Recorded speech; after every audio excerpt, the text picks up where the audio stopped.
Is it just me, or does it feel like sometimes you're speaking a different language from the person that's on the other side of the camera? We spend so much of our days these days in front of cameras, and we're never really sure if the person is understanding what we're saying.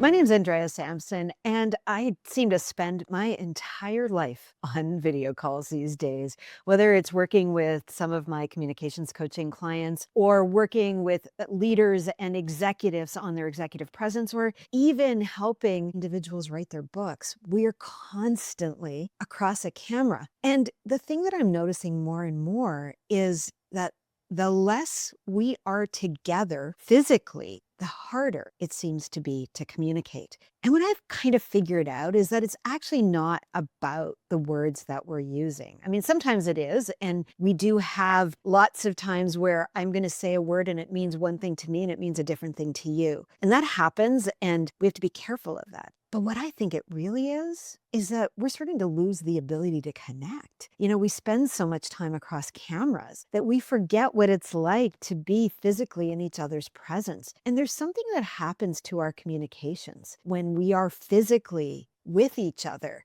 It's more than just the language that we're using or the eye contact or maybe even the little bit of gestures you can see on the camera. There's something about the energy of being together, the resonance, the alignment that comes with actually sitting across a table or beside each other talking about things. And so what can we do about that? Because so many of us are working in distributed situations, hybrid work environments. Well, we can find ways to get together. Many of my clients live very far away from me. And I have a client actually who's in Hong Kong, who I've been working with for years. And, we do a lot of work on executive presence, on communications, on building out talks, on doing panel discussions. And every year he comes to Canada because his wife is originally Canadian and he spends some time just outside of Toronto. And so I make it a point, and he does as well, that we spend quality time together.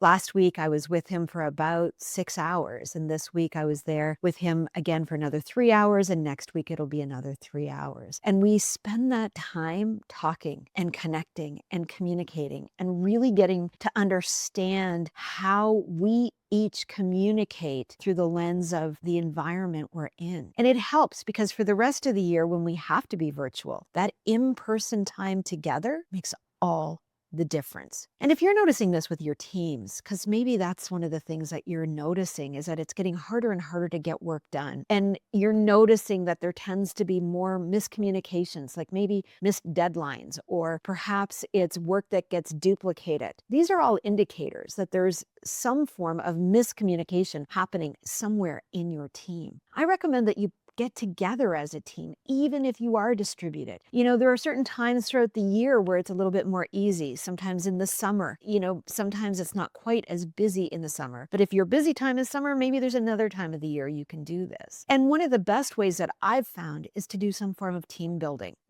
We run workshops as an example. We have a great workshop that's a combination of skill building in the area of communications, but it's combined with improv. And it's fun. People learn the skills, but they learn them through games and entertainment. It's really a lot of fun. And that's one way of actually getting people together, doing that team building type exercise, but actually imparting some skills along the way.